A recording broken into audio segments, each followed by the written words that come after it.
Happy Friday, Grizzlies. All right, so yesterday what we listened to was Scout made it back to the island. Moose went and got him, and Annie refuses to play because she thinks Moose needs to fess up about the Al Capone note. Scout really wants to meet Akan, so they go to Piper's house where they meet Willie One Arm and Buddy Boy. Moose is feels a little weird around them because Buddy Boy mimics the dad, which kind of creeped him out a little bit. Then they met Willie One Arm, who has a mouse in his pocket. So it was an interesting introduction. So today is chapter 5, Auntie's Revenge. Same day, Monday, August 5th, 1935. Scout and I head straight for the Madaman's apartment, which smells warm and cinnamony. Big band music plays on the radio as we walk through the living room to Teresa and Jimmy's room. Jimmy has divided the room in half with a curtain he's made out of bottle caps. He collected 1 billion of them, then threaded string through the holes he punctured in the caps. But even without the dividing line, it's easy to see what is Jimmy's and what is Teresa's. Jimmy's side is loaded up with extra parts from a crystal set he's constructing out of a Quaker Oats box. A big pile of paper airplanes all folded together in one neat stack, and a rock shooting machine he hasn't gotten to work yet. His head is bent over a book about flies. On her side, Teresa has 2 life-size paper men shot up with bullet holes from the firing range, newspaper articles about Al Capone, Bonnie and Clyde, and Babyface Nelson, and a collection of cat toys she's knitted just in case the warden changes his mind and says she can get a cat. Teresa is busy writing in her notebook of strange convict occurrences. She keeps a list of stuff she thinks are suspect. She has some odd things on the list, too, like a full moon. We can't seem to get her to understand that full moons happen no matter where you live. Teresa has quite the imagination. Hey, Jimmy smiles up at us. Want to know the best way to breed flies? Sure, Scout says. They like garbage, feces, cadavers, and carcasses. Jimmy tells us proudly. Cadavers? What are cadavers? Scout asks. Dead bodies, I explain. Scout looks at me sideways. Where do you keep the dead people? He whispers. We don't have any. I pull a long face. There's a morgue, but it's empty. I'm very sorry, Scout. Scout grins and snaps his fingers. Darn, he says. Jimmy doesn't smile. He adjusts his glasses. We need more flies because so many don't survive the training, he explains. Fly training? Scout asks incredulously. Uh-huh. Jimmy's eyes get bright, but before he can start explaining, Scout jumps up, full of his usual enthusiasm. You play ball, right, Jim? Come on, buddy, let's go. Jimmy pushes a clump of dark curly hair off his forehead. He looks at me like he's expecting me to throw him a life preserver. You want to play, Jim? I ask. Scout squinches his lips. Why wouldn't he want to play? Jim ignores this. Where's Annie? He asks. She's mad, I tell him. Teresa looks up from her notebook. Why is Annie mad? She asks from behind the bottle cap curtain. Scout nods toward Teresa's side of the room. Does she play? Because I've taught my sisters pretty good. In a pinch, they can play outfield. You know, if there aren't enough fellas. Teresa's head pops through the bottle caps, making them clatter like tiny galloping horses. She waves her arm all around like she's raising her hand at school. Can I? What about me? Scout parts the curtain to get a better look. How old are you? 8? She's 7, I tell him. Teresa jets her chin out. Almost 8 in a couple of days. Jimmy rolls his eyes. 100 is a couple. Scout ignores Jimmy. You gonna do what we tell you? He asks. Teresa's mouth presses into a hard thinking line. I'll get Annie, she decides. I'm happy to hear this. If anyone can convince Annie to play, it's Teresa. Yeah, I say, you do that. By the time Jimmy, Scout, and I get to the parade grounds, Annie and Teresa are already there. Annie has her gear, too. I'm gonna play, she announces. Swell, I practically shout. I have no idea why she changed her mind, but I never questioned the peculiar logic of girls.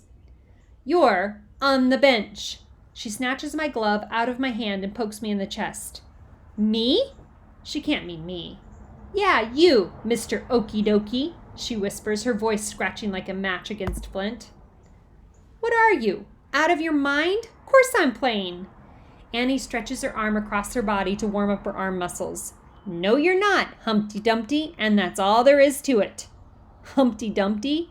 Scout's lips shake like he's trying not to laugh. Is that what she calls you? Nice try. Scout is my friend. He claimed to play with me.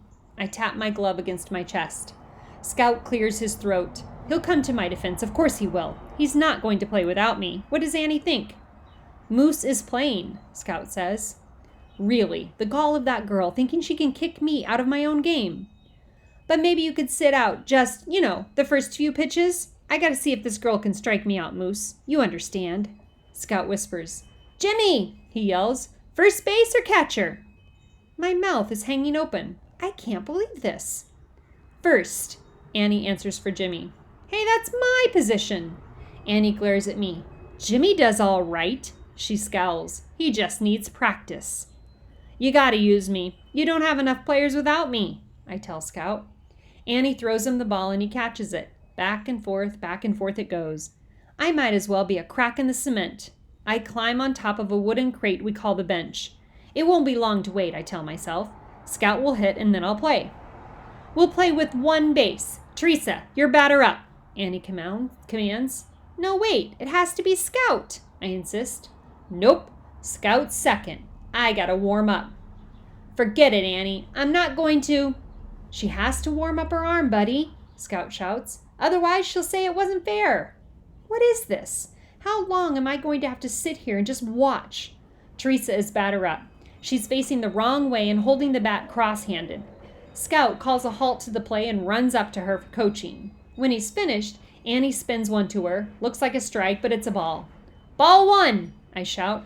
I may be on the bench, but I'm sure as heck going to ref. Annie squints at me like I made a bad call. She winds up and pitches another. This one splits the plate in half and Teresa hits it, which seems practically impossible given she's back to holding the bat cross-handed. It's a wild mishit that flies higgledy-piggledy to Jimmy, who watches it go by as if that's what he's supposed to do. Jim! Scout yells. Chase it down! Jimmy takes off after it. If I were there, I probably would have caught it on the fly, but no, I'm benched because of Annie. Okay, Annie, you've had your fun. My turn, I say as Jimmy rolls the ball back to her. What was that? Scout asks Jimmy. Let's try that again. He tosses the ball to Jimmy, who catches it but throws it back his noodly way. Scout's mouth hangs open. His face stretches out, then squinches up. You throw like a girl, Madaman. A dead girl. He shakes his head. Teresa, he yells. You take first base. Hey, Annie shouts. Who made you coach? Just let me play and we won't have this problem, I call out. But Scout and Annie ignore me. The two of them are staring each other down, the challenge blistering between them. Jimmy is gone. He's over by 64 building, watching from an angry distance. Teresa is on first base, a sneaky smile on her lips. It's not often she gets to upstage her brother this way. You're in trouble, Buster, Annie hollers. I'm going to strike you out, you betcha. In your dreams, doll, Scout yells back. I'm not a doll. I'm an auntie, remember? Annie snaps. You weren't supposed to hear that. It's not for delicate ears, Scout tells her. Delicate? You think I'm delicate? Annie's jaws move like she's grinding her teeth. She shuffles her feet as if she has to have the exact right place to get her pitch just so.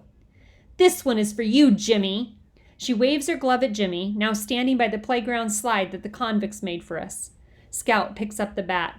I don't think so, Dolly, but hey, you give it all you got, gal. Scout chews his gum, smacks it, cracks it, rubs his hand on his pants, and wraps them around his bat again. The next pitch catches a corner of the strike zone. Strike! I call. I thought you said you could hit anything, Annie bellows. Scout glares at me like this is my fault. That was just lucky, he mutters. She pitches again. This time it's solidly in the strike zone, but Scout's timing is off. He swings and misses. Annie's lip quiver with the effort to keep the smile off her face. Now, when she winds up, she's sure of herself. She delivers the pitch. It's good, but Scout's mad. He smacks it hard. So hard it flies over 64 building, bounces on the roof, making a tinny sound, then sails over dockside. It's the best hit I've ever seen from him. I chase after the ball, which is apparently all I'm good for. But it's my ball, for cripe's sake. Just my luck it will roll into the bay. Scout runs too. He makes it to base and back again while I clatter down the 64 building steps to the dock. I see my ball roll over by the patch of garden the Khans just planted, but it's still rolling, picking up speed. My eyes are glued to the ball, which seems to be trying to decide which way to go as I thunder after it. I'm just getting close when I notice Seven Fingers and Trixel. Seven Fingers has a shaved, bald head. He's lean but strong and tall. Trixel is much shorter, more compact, and bristling with muscle as if everything inside him is combustible. It's Seven Fingers who snags the ball with his 3-fingered hand. I wonder what it feels like to catch a ball with 3 fingers. He switches hands and tosses the ball effortlessly. I catch it barehanded. "You kids aren't supposed to be playing ball over here," Trixel barks. "You know that." "We weren't. I'm not. Scout hit a good one. It cleared the building," I explain. Trixel nods, but his eyes don't believe me. He was born suspicious. "On our way to your place, Moose. You folks got the worst plumbing problems in 64 building, and that's saying a lot." "Yes, sir. I'm sorry, sir," I mutter. Seven Fingers laughs at this. "Boy can't help it if his business too big for the crapper." "Who the H asked you?" Trixie growled. He turns to me. "Teresa with you?" he asks, glancing up at his apartment, the biggest in all of 64 building. "Yes, sir," I say. "How about my Janet?" "No, sir." "How come you never invite Janet?" Sir? I never invite Teresa either. She just comes." His eyes narrow as he smacks his chewing tobacco. "Almost time for your buddy to head home." "No, it's not." "You talking back to me, boy?" "No, sir. I'm not, sir. But he's supposed to eat supper with us." "He's on the 3:30 home. That's what I got. Better get your stuff and skedaddle down there." "He's only been here since 1, sir. That's not right." "I don't make the rules, boy. Just keeping 'em is all. And his paperwork says 3:30. "Yes, sir," I grumble through my grinding teeth. I head back up the 64 building stairs, the fastest way to the parade grounds. Scout has followed me partway down. "Hey," he says when I catch up to him. "Was that a convict you were talking to? The guy who threw the ball?" "Yep, that's Seven Fingers," I tell him. "Seven Fingers? What happened to the other 3? Scout asks as we climb back up to where Annie and Teresa are waiting for us. Jimmy is there too, closer than he was, but still holding himself at a distance. "That's the mystery," I tell him. "We wonder whenever our toilets are stoppered up. Maybe a finger will come floating back up." "What did he do?" Scout whispers. "Axe murderer." Scout tries to swallow his gasp. "Wait until I tell my dad." "So, hey, wait! Seven Fingers touched it! This is a convict baseball now." Scout's eyes are wide with appreciation. I shrug. "I guess so." "Can I have it? Can I?" Scout asks me. Annie and Teresa are all crowded around. "You can have mine," Scout says. "We could trade." I don't like the feel of Scout's ball. The stitches are too high. I shrug. "I guess so." So you're just going to give him your baseball?" Jimmy mumbles, his eyes focused on the cement. I'm not sure what to say to this. "He's my friend." "Your best friend," Scout adds. "And what am I?" Jimmy asks. "You're my best friend too, but look, Jimmy, you live here. You could just get Seven Fingers to throw you a baseball whenever you want," I tell him. "And besides, I thought you had one." "Where'd you get that idea?" "I don't know." "That's not a real convict baseball anyway." Jimmy points at the ball. "You're supposed to find it when the Khans hit it over the rec yard wall." "It's close enough," I shrug. "Anyway, Trixel said you have to go, Scout. I'm sorry." Annie's shoulders move down a notch. Teresa stamps her foot. "I'm gonna go give him a piece of my mind." "No, you're not," Annie tells her. "You can't get in hot water with Trixel, and you know it." Scout nods. "Trixel. He's the muscled-up officer gave me grief this morning. The one with the little girl follows him around?" "Yep," I tell him. Scout nods, holding the ball carefully in his glove. He looks over at Annie. "Didn't strike me out, but you did all right." "For a girl?" she asks. Scout thinks about this. "For a pitcher," he says. She smiles a tiny smile, packed solid with joy. She takes a deep breath. "Good enough to play on your team?" Scout's forehead creases with all the thinking he's doing about this. He gives his gum an extra loud smack. "You bet, doll. You bet."